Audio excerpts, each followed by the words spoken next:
Bom dia, boa tarde, boa noite, né? Independente do horário que você estiver assistindo, continuamos aqui o nosso curso de adaptação ao Direito Civil 3, contratos em espécie. E hoje nós vamos falar da locação de coisas,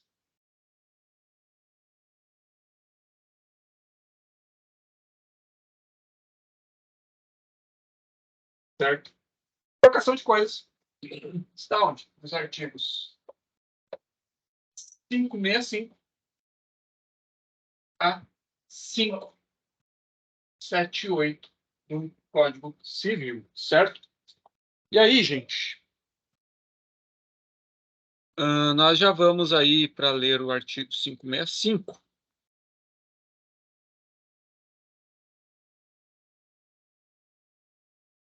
Beleza. Deixa eu fechar as janelas aqui. Estava comprando um antivírus aqui. É sempre bom se manter protegido, né? Vamos lá. Código Civil 565.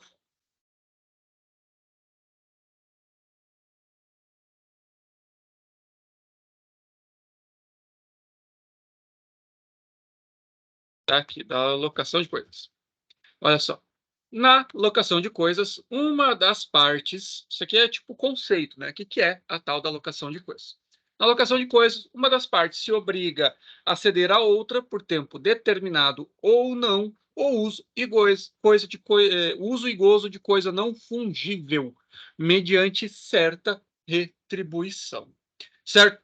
Então aqui a gente já tira algumas características aí que a gente vem falando há bastante tempo, desde a teoria geral aí dos contratos até alguns contratos em espécie, que aqui a gente já pode tirar algumas categorias, né, da natureza jurídica da alocação de coisa. Primeiro, bilateral, porque uma cede a outra, sinalagmático, ambos têm obrigações e deveres, né, tem obrigações e tem bônus, né, tem benefícios. A questão que ele é temporal, já tem um prazo determinado, ou não, pode ser também sem um prazo determinado, mas aí a gente já vai ver essas questões. O uso e gozo de coisa fungível. Aqui o que acontece? Coisa fungível já diz o quê? Que ele que pode ser trocado por outro da mesma espécie, né? Por exemplo, um exemplo de coisa fungível, saca de soja. Vou falar um exemplo típico aqui do estado do Mato Grosso, né? Saca de soja. Eu estou me comprometendo a te entregar 100 sacas de soja. Eu posso trocar por qualquer soja. Soja é soja.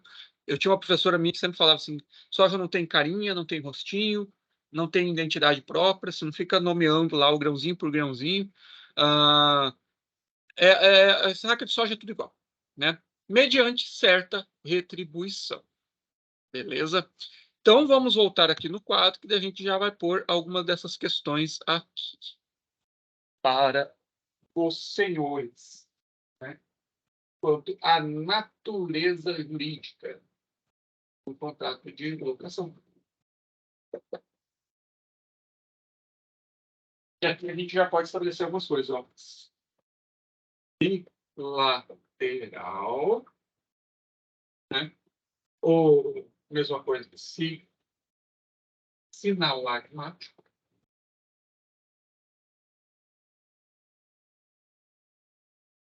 Sinalagmático.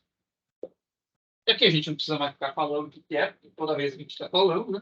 Ambas as partes têm deveres e obrigações, têm benefícios, né? Obrigações recíprocas.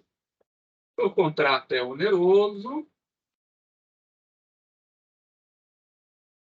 ou seja, né, as partes elas têm sacrifícios patrimoniais, um entregar uma coisa, o outro fazer o pagamento. Comutativo, o que é comutativo? Você já deve ter decorado, né? Comutativo é quando ambas as partes sabem exatamente quais são as suas obrigações e deveres, né? Quais são as suas prestações. Consensual, ou seja, exige a manifestação de vontade das partes. Informal e não solene.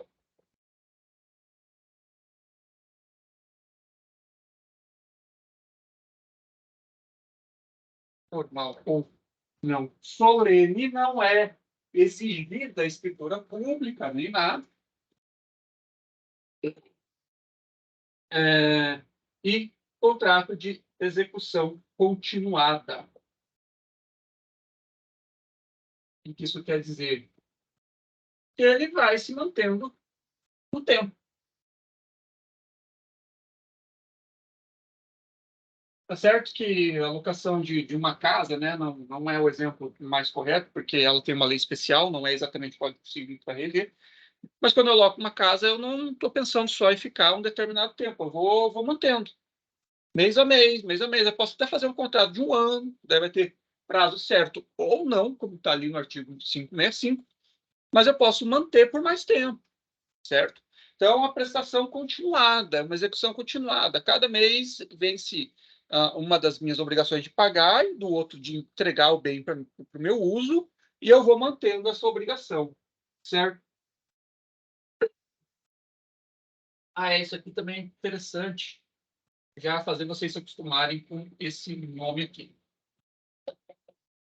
Trato sucessivo. Quando a gente fala que alguma questão é execução continuada, que vai se mantendo, parcelas, né? No direito, a gente chama de trato sucessivo. É bastante presente essa expressão dentro da prática jurídica. Então, aqui é a natureza jurídica do contrato de locação de coisas, tá? Bilateral, sinalagmático, contrato oneroso, comutativo, consensual, informal ou não solene e execução continuada, trato sucessivo, certo? E aí algumas questões bem interessantes, tá? O Código Civil, a aplicação dele em relação à locação vai ser bem limitada, certo? Porque se for contrato de locação, de arrendamento de terras agrícolas, né, vai ser o Estatuto da Terra, tem uma lei específica para isso. Imóveis, tem a lei de locação, que é uma lei específica para isso. Leasing, arrendamento mercantil, tem uma lei específica para isso. Então, o Código Civil ele vai ser aplicado para situações de locação de coisas, as quais não tem uma lei especial, uma lei específica para ela, tá? Ele vai ser subsidiário. O que não tem lei específica, aplica-se o Código Civil, certo? Ao mesmo tempo em que, havendo silêncio, como o Código Civil é a regra geral, né? Vocês já devem ter estudado isso em produção de estudo do direito constitucional, eu também sempre falo bastante sobre isso. O Código Civil é uma regra geral, certo? E quando essas leis específicas não tratarem de um assunto, aplica-se, né, o Código Civil subsidiariamente, certo? Então, naquilo que está faltando na lei especial, eu posso utilizar o Código Civil, certo? Então, vamos lá.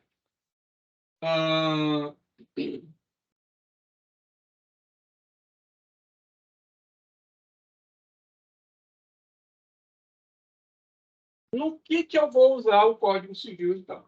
Tá? Tipo de locação que eu vou usar o Código Civil.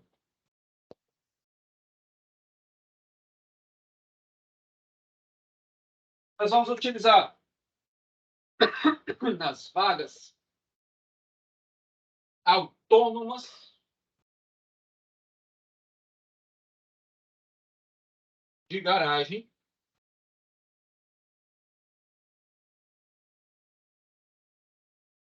ou espaço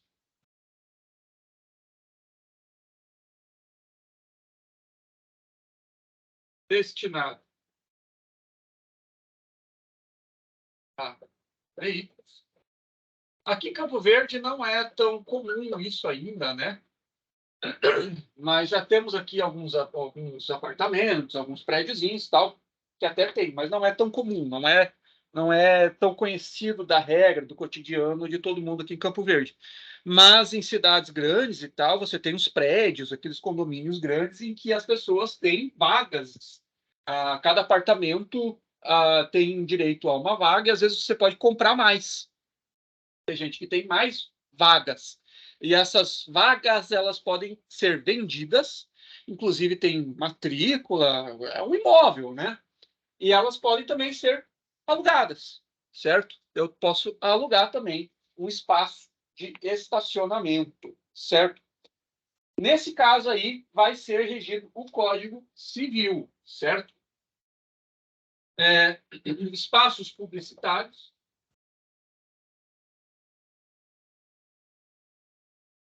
famosos, né, outdoors, espaços publicitários, né, os outdoors. Isso aí é o Código Civil. Aqui uma regrinha interessante, que em regra vai ser o Código Civil, mas em alguns casos vai ser o Código de Defesa do Consumidor, é a locação de espaços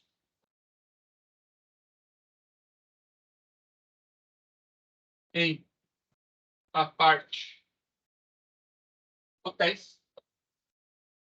Parte hotéis é aqueles hotéis que podem servir como uma casa, tem até a cozinha, tudo, né? Hotéis, residências.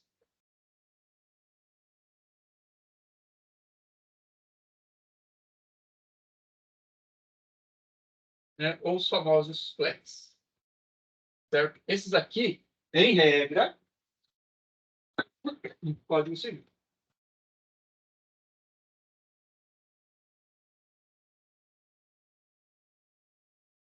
Código Civil, mas dependendo da situação,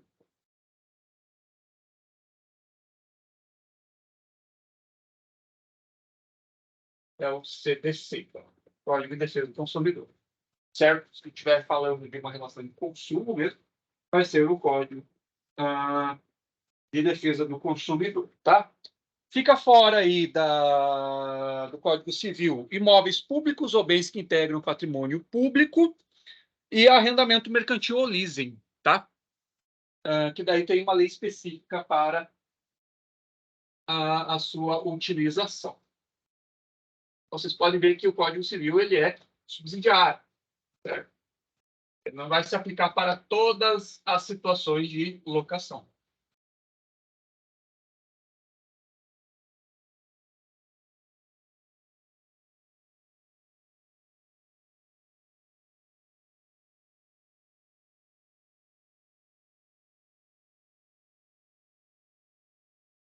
Vamos lá. Agora, continuando a ler os artigos, vamos para o seguinte. Falamos aí do artigo 565.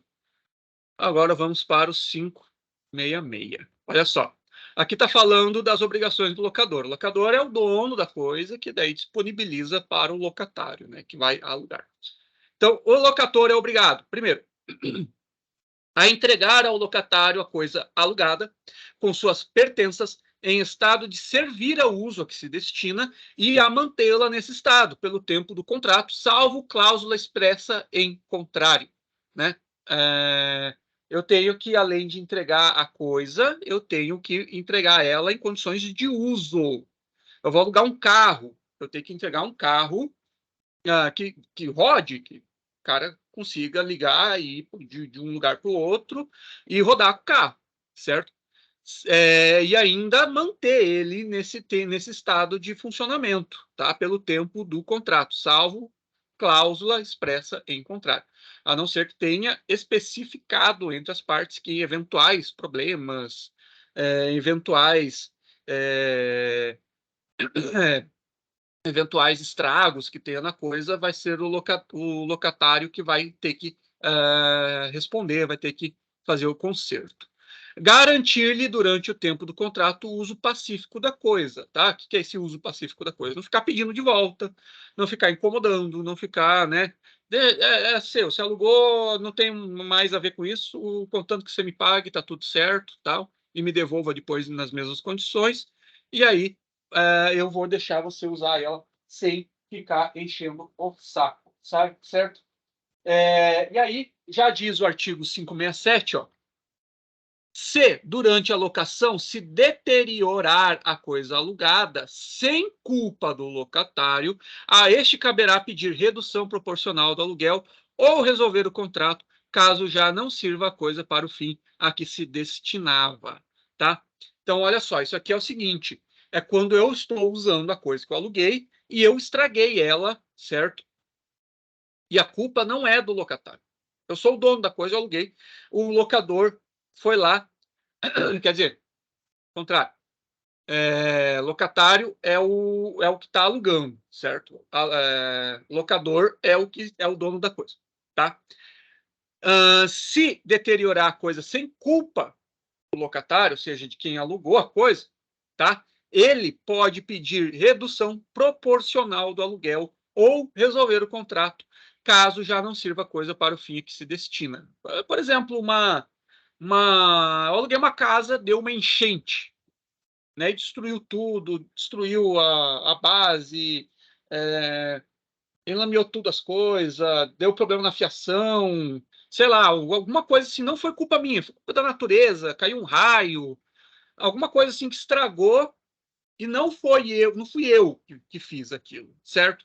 O que eu posso fazer nesse caso? Primeiro, pedir uma redução proporcional, falar, ó, um raio atingiu aqui, estragou toda a parte elétrica, eu vou gastar R$2.000 para arrumar tudo, e eu quero que daí desconte esses R$2.000 nas parcelas de aluguel ao longo do ano.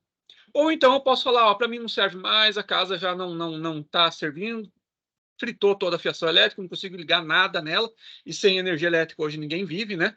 Eu resolvo o contrato, te devolvo a casa, você arruma e eu vou atrás de outra. Pode ser feita essas situações aí, certo?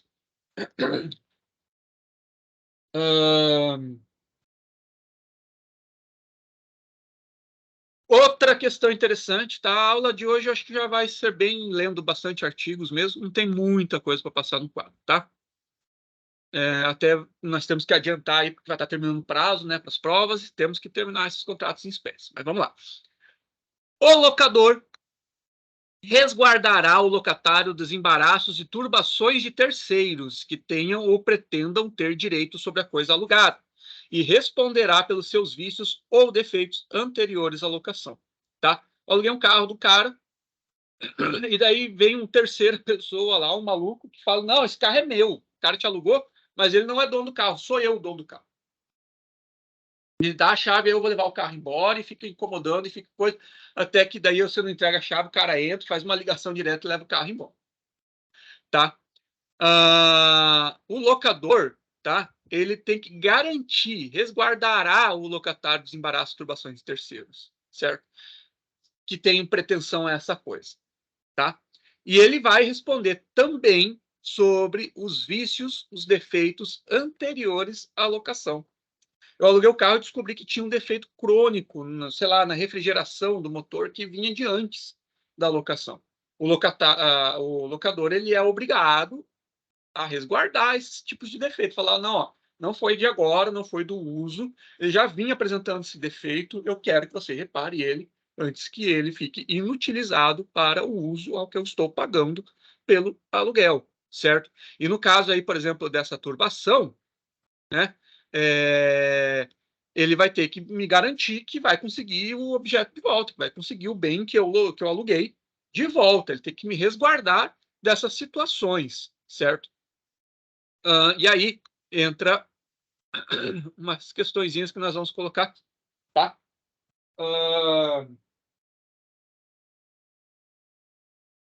Nesse caso aqui, da turbação, tá? Ocorrendo a turbação da coisa alugada, ambas as partes, tá? O locador e locatário tem legitimidade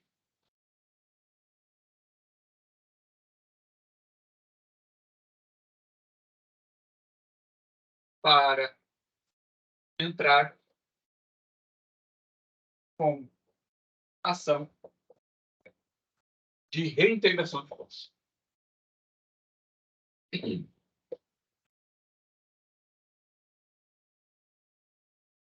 É óbvio, né? Eu aluguei o carro do cara, veio o outro lá e falou que o carro não era dele, está discutindo judicialmente a propriedade do carro, leva o carro embora. Eu, locador, tá?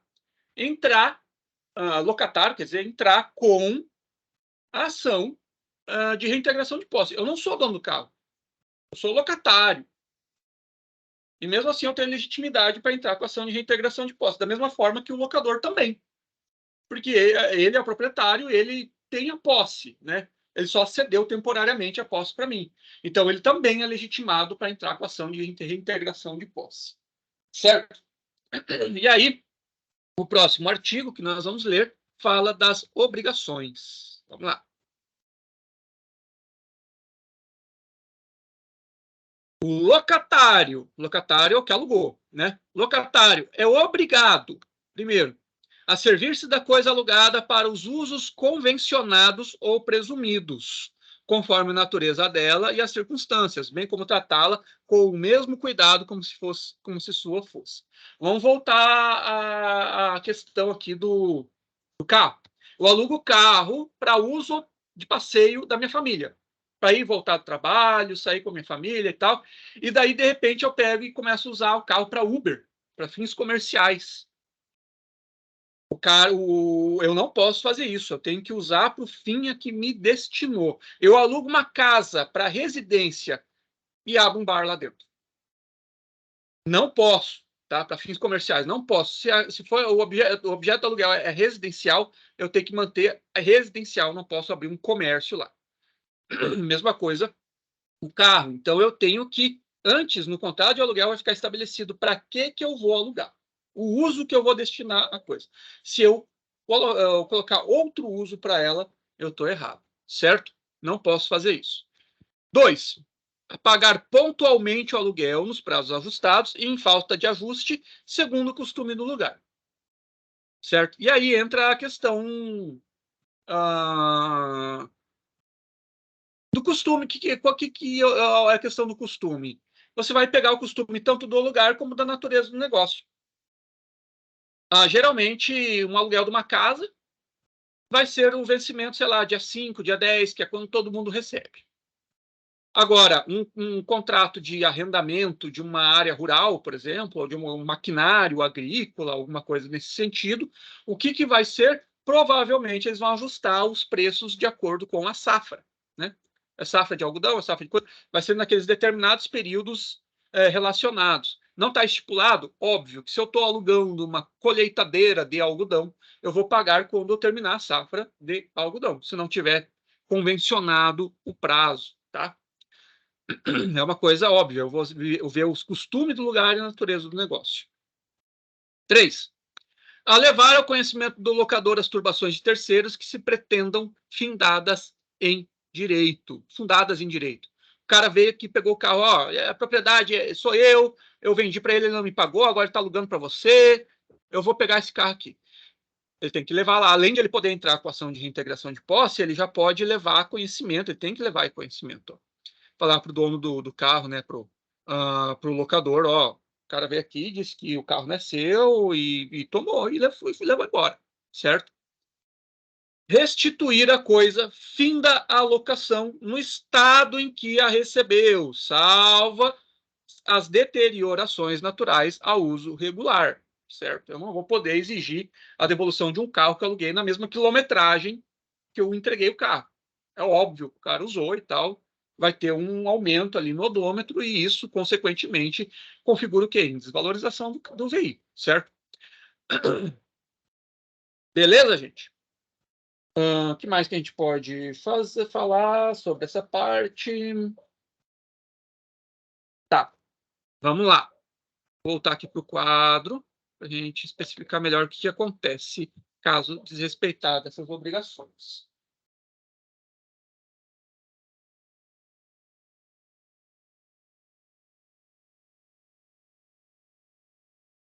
Obrigações locatárias. Artigo 569. Não vou ficar voltando aí, colocando quadro, cada uma dessas obrigações, que além de tomar muito tempo, a gente acabou de ver, tem a indicação do artigo, certo? Nós só vamos falar o que acontece. Ó. Se o locatário desrespeitar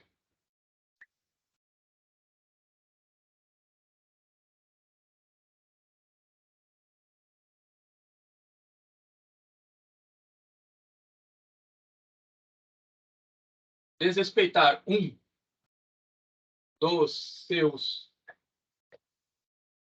deveres, caberá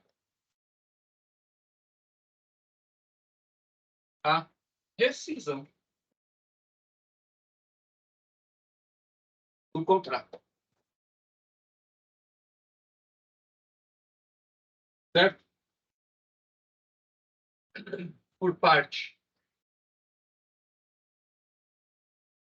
do lucrador, sem prejuízo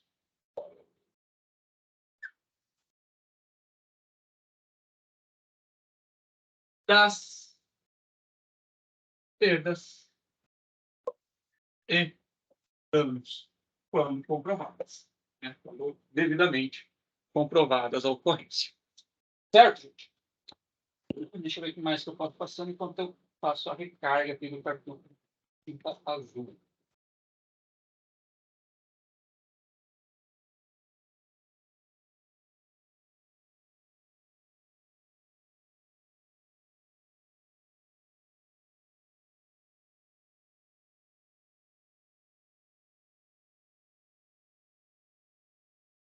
Então, aqui falar, continuar a leitura dos artigos, indo agora por 570. Tá vendo aqui, ó? Locatário obrigado a servir-se da coisa alugada para os usos convencionados ou presumidos, né? Aqui já diz o artigo 570, ó.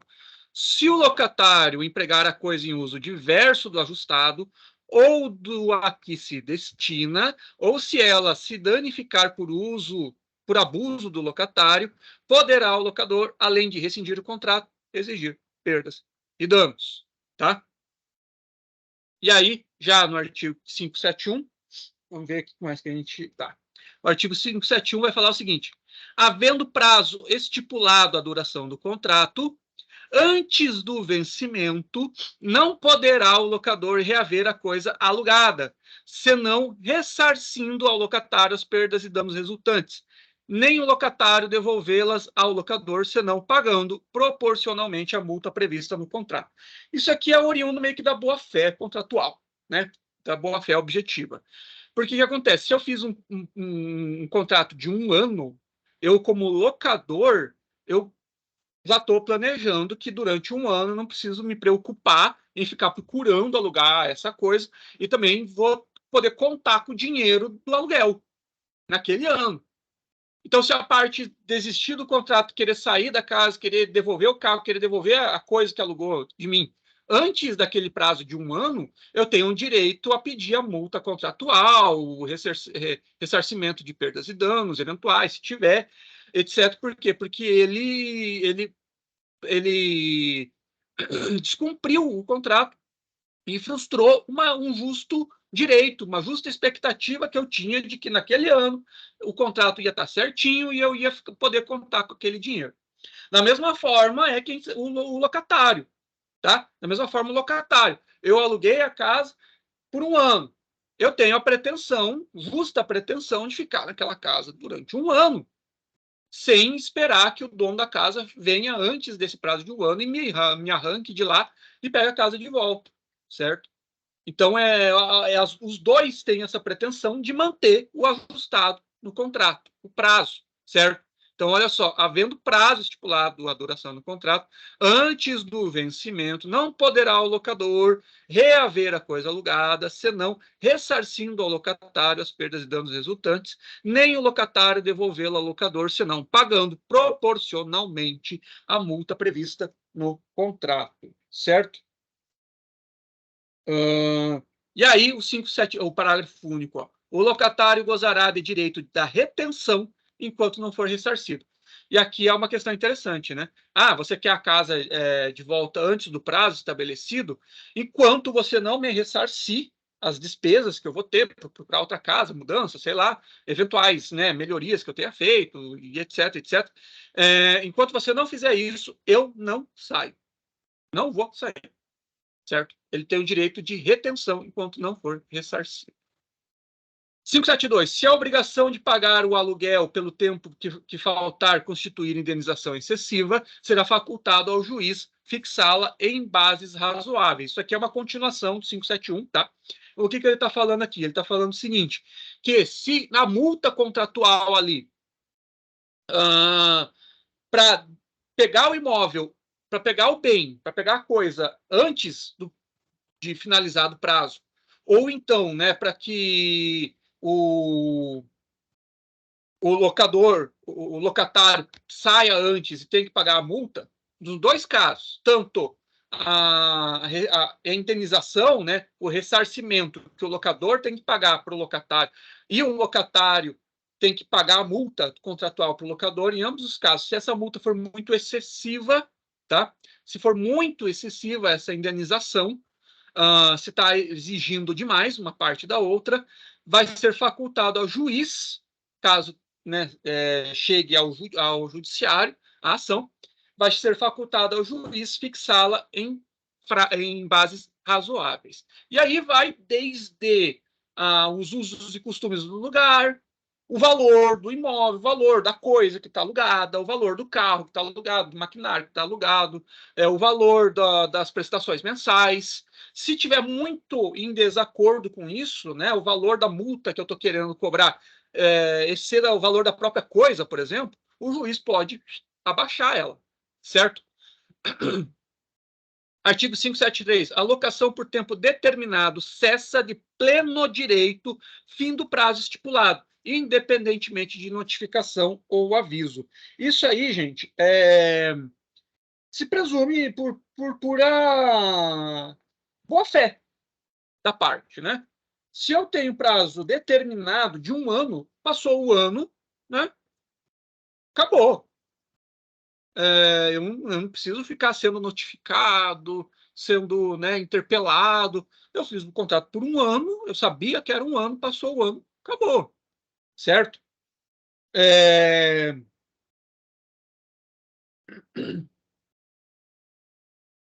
E aí o artigo 574, em complementação ao 573, já fala o seguinte, ó, se findo o prazo, o locatário continuar na posse da coisa alugada, sem oposição do locador, presumir-se-á prorrogada a locação pelo mesmo aluguel, mas sem prazo determinado. É o seguinte, ó, eu fiz o contrato de aluguel do carro por 1 ano. Passou 1 ano. O locatário não me devolveu. E eu não fui atrás de pegar de volta. Se presume que, para mim tá bom, para ele tá bom, vamos manter do jeito que tá. O contrato passa a ser de tempo determinado para de tempo indeterminado, certo? Se presume que ele foi renovado e agora sem prazo determinado. Agora ele se mantém enquanto for conveniente para as partes, certo? E aí entra uma questão seguinte, ó. A locação por tempo determinado cessa de pleno direito, independente da notificação ou aviso. Agora, quando a locação é sem prazo, aí, por óbvio, também, isso é uma questão de lógica, por óbvio, eu vou poder só pedir a restituição da coisa, ou então devolução da coisa, depois de notificado a outra parte. Por quê? Se é sem prazo determinado, falar, por quanto tempo você quer alugar o meu carro? Ah, não sei. Vamos vendo. Vamos vendo. Passa 2 meses, 3 meses, 4 meses, e vai vendo. Ainda estou precisando. E daí, eu, locatário, eu, locador, quer dizer, eu, locador, dono do carro, quero ele de volta. Só que é sem prazo determinado. O que eu faço? Eu vou ter que notificar a outra parte. Falar, ó, seguinte, eu aluguei o carro para você, não foi com prazo certo, não foi com prazo determinado, então agora eu quero ele de volta, então eu vou te notificar para você me devolver em X dias. Certo? Você vai ter que me devolver. Aí, E aí diz o artigo 575 diz o seguinte, ó, se notificado o locatário não restituir a coisa, pagará, enquanto a tiver em seu poder, o aluguel que o locador arbitrar e responderá pelo dano que ela venha a sofrer embora proveniente de caso fortuito. E aqui entra uma questão, ó. Se ele foi notificado, não devolver, ele vai ter que continuar pagando, obviamente, o aluguel, tá? E aí vai ser o aluguel que o locador arbitrar. Daí ele vai poder aumentar. Vai falar, você quer continuar? Continua. Mas o aluguel, em vez de ser R$500 por mês, vai ser 1.000. Tá? E a outra coisa, você está alugando, você foi notificado para devolver, você não devolveu, além de pagar o valor, o dobro, você ainda vai ser responsável por restituir, independente do que acontecer. Se cair um meteoro em cima do carro, você vai ter que me pagar. Você vai ter que responder pelo dano que venha a sofrer a coisa, embora proveniente de caso fortuito. Certo? Parágrafo único. Se o aluguel arbitrado for manifestamente excessivo, poderá o juiz reduzi-lo, tá? Mas tendo sempre em conta o seu caráter de penalidade. E aí é que entra essa questão. Eu vou aumentar de 500 para 1.000. Se o cara judicializar e falar, ficou excessivo, o juiz pode diminuir? Pode, se ele entender que está excessivo, só que ele tem que entender que esse aumento já é uma penalidade, porque o cara não está devolvendo o bem que eu quero de volta. Então, aqui ele vai ser diferente dessa questão da multa, da indenização excessiva. Ele vai ser um pouquinho mais, assim, duro nesse sentido. Eu acho que R$1.000 não está caro, porque é uma penalidade. Você foi notificado e você não devolveu. Você vai ter que pagar um preço maior mesmo. É esse o objetivo do aluguel agora, se você for notificado para devolver ou não devolver. Certo? Artigo 576. Se a coisa for alienada durante a locação, o adquirente não ficará obrigado a respeitar o contrato, se nele não for consignada a cláusula de sua vigência no caso de alienação e não constar de registro. Tá? Isso aqui é bem interessante, gente. Isso é uma coisa que quase ninguém faz. E é interessante fazer. Principalmente aquelas pessoas que têm a locação de um imóvel comercial, né? Que está ali há muitos anos naquele endereço, já fixou a clientela, já ficou conhecido, já estabeleceu a marca ali no lugar. Para prevenir que o dono do prédio, do nada, me requeira a coisa, eu tenho que devolver, e perder todo esse trabalho que eu fiz de consolidação da marca, da clientela, do ponto, né? Eu posso fazer um registro do contrato de locação na matrícula do imóvel. E se esse imóvel for vendido, o comprador, se tiver na matrícula do imóvel o registro do contrato de aluguel, ele vai ter que respeitar. Ele não vai poder rescindir e mandar eu sair do imóvel. Ele vai ter que respeitar. Se tiver lá um contrato de aluguel por 10 anos e o cara comprou o imóvel e está lá registrado, ele vai ter que aceitar que eu fique alugando aquele imóvel por 10 anos, porque está na matrícula. Certo? Então, isso é bem importante. Olha só. Agora, se não tiver, mesmo até coisas, né, que não sejam imóveis, se eu aluguei um carro, né, vou voltar para o aluguel do carro. Eu aluguei o carro de um cara aí. E eu não estipulei nada, não tem no contrato que se for vendido o carro, o comprador vai ter que respeitar esse contrato de aluguel. Não tem nada, não tem lugar nenhum registrado. O cara que adquiriu não vai ser obrigado a manter. Agora, se tivesse lá no contrato, entre nós, não ficará obrigado a respeitar o contrato, se nele não for consignada a cláusula de sua vigência no caso de alienação. Agora, se tivesse no contrato lá, em caso de venda do carro, o comprador vai ter que respeitar o tempo restante do contrato de aluguel. Eu aluguei por 1 ano, em 6 meses ele vendeu o carro. Se tiver lá no contrato que vai ter que respeitar, o comprador vai ter que esperar 6 meses para pegar o carro para ele, certo? Ou então negociar, né, com um locatário, uma indenização, uma multa contratual e etc. E agora aqui, no caso do imóvel, no imóvel eu posso inclusive registrar o contrato de aluguel na matrícula do imóvel. Então, olha só, o registro, parágrafo primeiro, o registro a que se refere este artigo será o de títulos e documentos do domicílio do locador, do dono do imóvel, quando a coisa for móvel, e será do registro de imóveis da respectiva circunscrição quando imóvel, tá? Parágrafo 2º. Em se tratando de imóvel, e ainda no caso em que o locador não esteja obrigado a respeitar o contrato, não poderá ele despedir o locatário, senão observado o prazo de 90 dias após a notificação. Isso aqui é um pouquinho até de dignidade da pessoa humana, né? Eu não vou comprar uma casa e mandar a pessoa que estava alugando ela sair amanhã. Vou ter que ter um prazo aí razoável para a pessoa buscar um novo endereço, a organizar a mudança e etc, etc. Certo? 577. Morrendo o locador ou locatário, transfere-se aos seus herdeiros a locação por tempo determinado. E aí é no caso de tempo determinado. Tempo indeterminado, morreu, acabou. Agora, prazo determinado, por tempo determinado, seja 1 ano, 2 anos, certinho.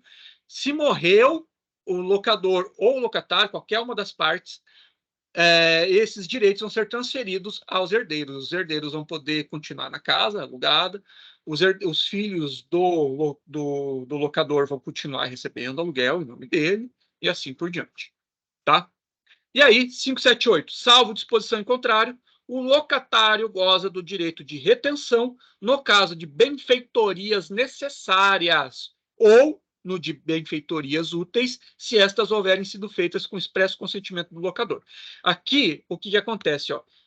Benfeitorias necessárias, o locatário vai ser sempre ressarcido, inclusive direito de retenção. Falar, ó, não devolvo enquanto não for ressarcido isso aqui. Certo? Ou eu posso até mandar retirar, sei lá, né, a benfeitoria, caso ela não represente risco à estrutura, né, da coisa, ou tire a utilidade da coisa. Benfeitorias necessárias, aquelas que são necessárias ao uso da coisa alugada, certo? Benfeitorias úteis, o que são? Aquelas benfeitorias que elas não são só para ostentação, não são voluptuárias, mas também não são necessárias. Por exemplo, sei lá, um todo no imóvel, né? Um todo no imóvel comercial. É útil, diminui a coisa do sol e tal, beneficia, valoriza, dá uma melhorada na fachada, etc, etc. Mas ele não é necessário, certo? Ele é útil. Mas sem o todo, o imóvel funciona. Tá? Ele está pronto para exercício dali do comércio, ele cumpre todas as suas funções. Então, no caso de benfeitorias necessárias, ele vai ter o direito de retenção, ele vai poder exigir a indenização. Agora, nas benfeitorias úteis, ele só vai ter esse direito se elas tiverem sido feitas com expresso consentimento do locador. E é expresso, não é tácito, certo? Ele tem que manifestar o consentimento. Beleza, gente? Deixa eu olhar aqui o que mais que a gente pode passar para vocês. E é bem isso. Deixa eu ver aqui.